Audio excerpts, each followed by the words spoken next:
월요일 오늘의 간추린 종합뉴스 2024년 1월 1일 V 윤석열 대통령 신년사 윤석열 대통령 신년사 민생 중심 정부 강조 및 특검법 관련 거부권 예고.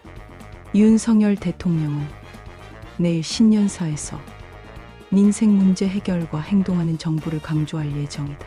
특검법에 대한 언급은 없으며 법안 이송 시 거부권 행사를 예상하고 있다. 윤 대통령은 국민에게 문제 해결의 즉각적 약속과 정부의 시정을 강조할 예정이다. 이번 주 임시 국무회의에서 제2 요구안을 결정한다. 또한 신년 기자회견을 통해 민심을 되돌리려는 메시지를 전할 것으로 보인다. 이러한 조치는 정부의 민생 중심 정책 및 정치적 결단을 보여주는 것으로 평가된다. 한국 정부 북한의 군사 위협과 핵무기 개발에 강력 대응 예고. 북한 김정은 위원장의 유사시 남한전 영토 평정과 핵무기 개발에 대한 위협에 대해 한국 정부가 강력히 규탄한다고 밝혔습니다. 북한은 국방력 강화를 위한 계획을 세우고 군사 정찰 위성, 무인기, 핵잠수함 등의 개발을 강조했습니다. 이에 따라 한국 정부는 남북 관계 정상화와 대북 대화를 추진할 것을 원칙으로 하고 북한의 핵무기 발전과 적대적 행보에 대응할 것입니다. 역사적 비유를 통한 이준석과 한동훈의 정치적 신경전. 국민의힘을 떠난 이준석 전 대표와 비대위원장 한동훈의 신경전이 역사적 인물 비유로 확대되고 있다. 이 전 대표는 제갈량의 삶을 동경하며 반박했고 한 위원장은 삼국지 정치를 지향할 것을 강조했다. 또한 이 전 대표는 펠로폰네소스 전쟁사를 인용, 한 위원장을 스파르타, 자신을 아테네, 민주당을 마케도니아에 비유하며 역사 공부의 중요성을 강조했다. 이들의 대립은 한국 정치의 새로운 국면을 예고하며 주목을 받고 있다.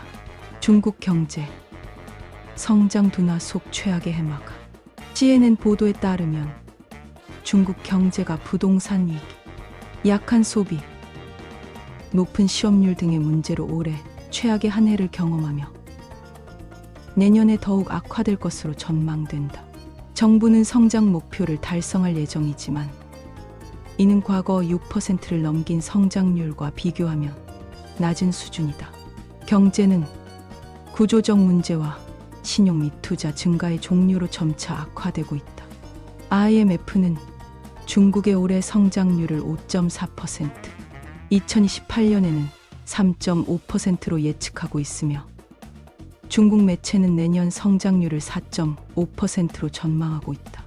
시저스 연구원은 내년 중국 경제의 주요 도전이 성장이 아닌 하락이 될 것이라고 분석했다. 대검찰청 총선 출마 의혹 간부에 대한 인사 조치 및 감찰 실시. 대한민국 대검찰청이 일부 간부의 총선 출마 의혹에 대해 인사 조치와 감찰을 시작했다. 김상민 부장과 박대범 창원지검은 각각 대전 고검과 광주 고검으로 전보되었다.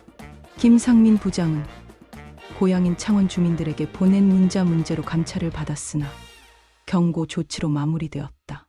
박대범 청장은 외부인과의 부적절한 접촉 의혹으로 인해 감찰반이 파견되었다.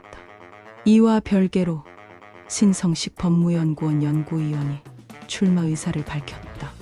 대검찰청은 검찰의 중립성 유지와 총선에서의 정치적 중립을 강조하며 이번 조치를 취했다. 2023년 경제 전망 고물가 저성장 지속, 정부 대응책 발표 예정. 2023년 경제 전망에 따르면 고물가와 저성장이 지속될 것으로 보이며 경제 성장률은 약 2%에 머물 것으로 예상된다. IT 산업의 설비 투자는 이끌겠지만 내수 소비 회복은 어려울 것으로 전망된다. 물가 상승률은 낮아질 예정이나 여전히 목표치에 도달하지 못할 것으로 보인다. 가계부채와 기업 부채의 영향, 부동산 PF 부실화 위기는 경제에 큰 영향을 미칠 것으로 우려된다. 미국의 기준금리 인하가 긍정적인 영향을 미칠 것으로 보이나 한국은 물가 상승으로 인해 기준금리 인하가 늦어질 것으로 예상된다. 정부는 이번 주 수출 회복과 부동산 PF 관련 경제 정책 방향을 발표할 계획이다. 방통위 주요 방송사 141개 제어가 연기 결정. 방송통신위원회가 KBS, ETV, KBS, MBC, SBS 등 34개 방송사의 141개 방송 제어가를 연기했습니다.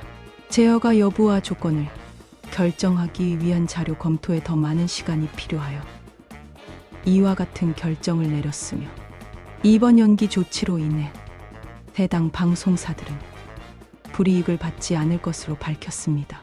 오늘의 종합뉴스를 귀하의 구독은 우리 뉴스 채널에 큰 힘이 됩니다. 항상 신뢰할 수 있는 정보를 제공하기 위해 노력하는 우리 팀에게 귀하의 지원은 무엇보다 소중합니다. 진심으로 감사드립니다. 내일 아침 오전 9시에 또 만나요. 오늘도 행복한 하루 되세요.